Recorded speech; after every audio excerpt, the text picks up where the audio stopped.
এই জন্য আল্লাহকে নিজের বানানোর জন্য, রবকে বন্ধু বানানোর জন্য এক ফিকির আমাদের করা দরকার, ঠিক কিনা বলেন? এই ফিকির তৈরি হবে যাদের সাথে রবের সম্পর্ক ভালো, যাদের সাথে আল্লাহর সম্পর্ক ভালো, এই আল্লাহওয়ালাদের সাথে চলার মাধ্যমে। আর এই ধরনের আল্লাহওয়ালারা সৃষ্টি হয় মাদ্রাসার মাধ্যমে, ঠিক কিনা বলেন? নবীর মাদ্রাসা থেকে আলেম তৈরি হয়, নবীর মাদ্রাসা থেকে নবীর ওয়ারিস তৈরি হয়, আল্লাহওয়ালারা তৈরি হয়, বুজুর্গরা তৈরি হয়। যতদিন পর্যন্ত বুজুর্গরা পৃথিবীতে বাকি থাকবেন ততদিন পর্যন্ত আল্লাহ কিয়ামত দিবেন না। আল্লাহ নবী বলেন, লা তাকুমুস সাআ হাত্তা ইউকালা ফিল আরদি আল্লাহ আল্লাহ। আল্লাহ নবী বলেন, কিয়ামত ততদিন পর্যন্ত হবে না যতদিন পর্যন্ত আল্লাহ আল্লাহ বলনেওয়ালা বান্দা বাকি থাকবে। বলেন তো, আল্লাহ বিশুদ্ধভাবে শিখায় কোথায়? জোরে বলেন। মাদ্রাসা থেকে আল্লাহ শিখায়, মাদ্রাসা থেকে রসুল শিখায়, মাদ্রাসা থেকে ইসলাম শিখায়, ঠিক কিনা বলেন? সালাম, উপরে বসে। মাদ্রাসা থেকে রসুল শিখায়। মুহতারাম হাজিরিন, মাদ্রাসা হইল ইসলাম শিখার কেন্দ্র, ঠিক কিনা বলেন? মাদ্রাসা হইল নবীর আদর্শ শিখার কেন্দ্র। যতদিন পর্যন্ত দিন শিখার এই মাধ্যমগুলো পৃথিবীতে বাকি থাকবে ততদিন পর্যন্ত পৃথিবী থাকবে, ঠিক কিনা বলেন? আপনারা জানেন বাংলাদেশে মাঝে মাঝে ভূমিকম্প হয় কিনা বলেন? এত বৃহৎ মাত্রার ভূমিকম্প হয় যে আমাদের দেশের গণ্যমান্য ব্যক্তিরা বলেন, এই ভূমিকম্প সাধারণত অন্য দেশে হইলে অনেক ক্ষয়ক্ষতি হয়, কিন্তু আমাদের দেশে এত বিকট ভূমিকম্প হওয়ার পরেও উল্লেখযোগ্য ক্ষয়ক্ষতি হয় না। কারণ কি? দেখবেন বেশিরভাগ ভূমিকম্পগুলো রাত্রে হয়। রাতে হয় না, শেষ রাতে হয়, গভীর রাত্রে হয়। এই গভীর রাত্র বিকট ভূমিকম্প হওয়ার পরেও বাংলাদেশ নিরাপদ থাকার অনেকগুলো কারণের অন্যতম কারণ হইল ওই সময়ে মাদ্রাসার মাসুম বাচ্চারা তাহাজ্জুদের নামাজে নিজেদের চোখের পানিগুলো ফেলে। যাদের গুনাহ এখনো শুরুই হয় নাই, যাদের আমল নামা শুরু হয় নাই, তারা গভীর রজনীতে আমরা ঘুমাই তারা কাঁদে। তাদের কান্না এবং কোরআনের তেলাওয়াতের বরকতের কারণেই আল্লাহ আমাদের উপর বিকট ভূমিকম্প দিল, ক্ষয়ক্ষতি থেকে আল্লাহ আমাদেরকে হেফাজত করে, ঠিক কিনা বলেন? মাদ্রাসাগুলো বাংলাদেশে থাকুক, সুন্দরভাবে চলুক, আপনারা চান কিনা বলেন? চান সবাই? মাদ্রাসা মসজিদের মহাব্বত আপনাদের অন্তরে আছে? আছে তো ইনশাআল্লাহ? মাদ্রাসাকে মহাব্বত করেন, আলেম ওলামাদেরকে মহাব্বত করেন। উপস্থিতি ইতিমধ্যে আমাদের মধ্যে উপস্থিত হয়েছেন আজকের তাফসীরুল কোরআন মাহফিলের সম্মানিত প্রধান অতিথি আলহাজ দিলওয়ার হোসেন সরকার। ইতিমধ্যে আমাদের স্ত্রীজি উপস্থিত হয়েছেন। আজকে এই তাফসীরুল কোরআন মাহফিলের সম্মানিত প্রধান অতিথি আলহাজ জনাব দিলওয়ার হোসেন সরকার, সাধারণ সম্পাদক ইয়ারপুর ইউনিয়ন বিএনপি। বিশেষ অতিথি হিসেবে উপস্থিত হয়েছে মোহাম্মদ সাইফুদ্দিন আহমদ বকুল, সভাপতি ৭ নং ওয়ার্ড ইয়ারপুর ইউনিয়ন বিএনপি, সাবেক মেম্বার ৭ নং ওয়ার্ড ইয়ারপুর ইউনিয়ন পরিষদ। উপস্থিতি হাজারো লাখো মানুষের হৃদয় স্পন্দন সুলতানুল মুআজ্জিন পীরে কামেল হযরতুল আল্লাম হযরত মাওলানা খালেদ সাইফুল্লাহ আইয়ুবী দামাত বারাকাতুহু ইতিমধ্যেই আমাদের মাঝে উপস্থিত হয়েছে। হযরত কিছুক্ষণের মধ্যেই আমাদের স্টেজে উপস্থিত হবেন এবং আমাদের সামনে গুরুত্বপূর্ণ তাকরীর পেশ করবেন। সুতরাং অত্র এলাকাবাসীকে আমি সবিনয় অনুরোধ করবো যে আমরা যারা এখন এদিক সেদিক ঘোরাফেরা করছি, হযরতের তাকরীর শোনার জন্য দীর্ঘক্ষণ অপেক্ষা করছি, আর কাল বিলম্ব নয়, আমরা সকলে এখনই এসে প্যান্ডেলে উপস্থিত হওয়ার জন্য সবিনয় বিনয়ভাবে অনুরোধ করছি।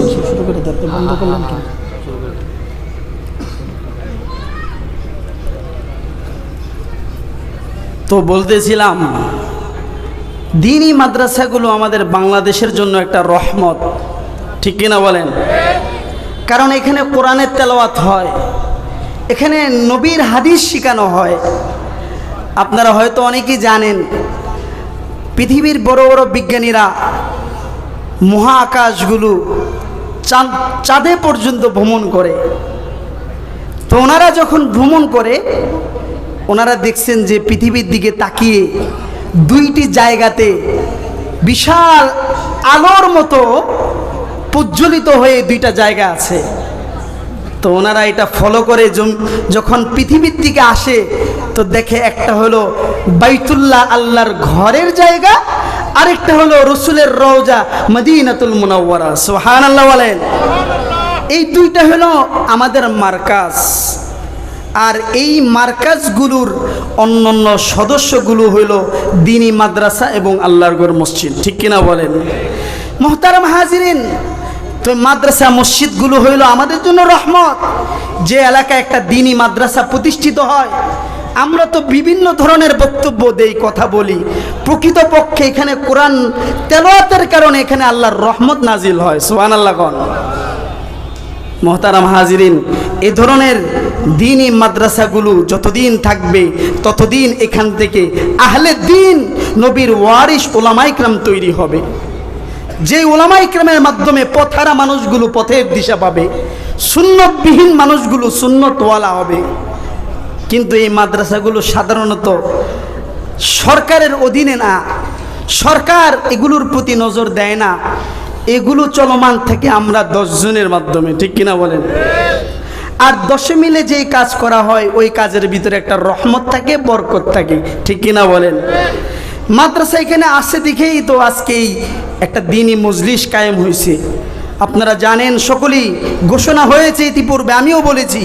এখানে আজকে যিনি মধ্যমণি প্রধান আলোচক সুলতানুল ওয়াইজিন আল্লামা খালেদ সাইফুল্লাহ আইয়ুবী, তিনি একজন বুজুর্গ, অসংখ্য বুজুর্গদের সোহবতপ্রাপ্ত ব্যক্তি, যার কথা শুনলে লক্ষ মানুষ জমে যায়, এমন একজন বুজুর্গ এই এলাকায় আসছে। এটাই তো একটা রহমত। ঠিক কিনা বলেন? তো এই যে মাদ্রাসা আসি বিদায় আজকে জান্নাতি বাগান হইছে, এই মাহফিলের কারণে অনেক খরচ হইছে। সবাই মিলে যদি আমরা নজর দেই, দ্বীনি কাজ করা সহজ। ঠিক কিনা বলেন? যারা আমরা মুসলমান আছি, আমরা আমলের দিকে যেমন অগ্রসর, জিহাদের ডাক আসলে যেমন জিহাদে আমরা ঝাঁপিয়ে পড়ি, ঠিক তেমনি ভাবে সৎকার মাসআলা আসলে আমরা দান সৎকাতেও ঝাঁপিয়ে পড়ি। ঠিক কিনা বলেন? আপনারা জানেন, উহুদ যুদ্ধের চলাকালীন এর পূর্বে আল্লাহর নবী সাহাবাদের থেকে আল্লাহর নবী দান চাইলেন। হযরত আবু বকর নিজের ঘরের সব আসবাবপত্র নিয়ে আসছেন। সুবহানাল্লাহ গণ। নবীর মহাব্বতে, ইসলামের মহাব্বতে আমরাও যখন আমাদের যার যার জায়গা থেকে মহাব্বতে ইসলামকে মহাব্বত করে, মাদ্রাসাকে মহাব্বত করে আমরা আর্থিক সহযোগিতা করব, এই মাদ্রাসাগুলো সুন্দরভাবে পরিচালিত হবে, এই ধরনের মজলিস করা সহজ হবে। ঠিক কিনা বলেন? আচ্ছা, এখানে আমরা যারা আছি, আমাদের অনেকেরই মা নাই, বাবা নাই, যারা আমাদের পিছনে অক্লান্ত পরিশ্রম করছেন না? মা খানা খাওয়া ধরছে, একটা ফল খাবে, সন্তানকে দেখা আর মুখের মধ্যে দেয় নেই, সন্তানের মুখে তুইলা দিছে। এমন সন্তান আমরা নাই? কি বলেন নাই? আজকে মনে চায় আমিও মাকে একটা ফল খাইয়ে দেই, কিন্তু মা আজকে পৃথিবীতে বেঁচে নাই, অন্ধকার কবরে চলে গেছে। এমন সন্তান এখানে নাই? বাবাও নাই, মাও নাই, এমনও তো আসি। এইটা হলো জান্নাতের বাগান। ওনারা কবর থেকে তাকায় আছে যে তুই তো জান্নাতের বাজারে গেছোস। দুনিয়ার বাজারে যখন আমরা যাইতাম মজা আনতে বলতে, আমি তো মজা নিয়ে আসতাম, তোরা এখন জান্নাতের বাগানে গেছোস, আমাদের জন্য একটু মজা পাঠা, আমাদের জন্য একটু নেকি পাঠাও, হাদিয়া পাঠাও। আমি একটু দেখবার চাই, তাদের জন্য দোয়া করব। কাদের মা নাই, বাবা নাই, অথবা বাবা মা একজনও নাই, একটু আল্লাহকে দেখান তো, আমি দোয়া করি আপনাদের মা বাবার জন্য। মাও নাই, বাবাও নাই, মা বাবা দুইজনে একজনও নাই। কাদের? আয় রব্বুল আলামিন, তুমি দেখতেছো তোমার এই সকল বান্দারা মা হারা, বাবা হারা। আল্লাহ, প্রত্যেকের বাবা মার কবরকে তুমি জান্নাতের বাগান বানায় দাও। বলেন আমিন। মোহতারাম হাজিরিন, আজকের এই আয়োজন করতে টাকা পয়সা লাগছে না ভাই? আমরা সবাই মিলে যদি সহযোগিতা করি এই অর্থগুলো উঠে যাবে ইনশাআল্লাহ। আমি আজকের এই মাহফিলের বরকতের জায়গায় আমার শায়েখ আল্লামা খালেদ সাইফুল্লাহ আইয়ুবী দামাত বারকাতুহুম দোয়া করবেন।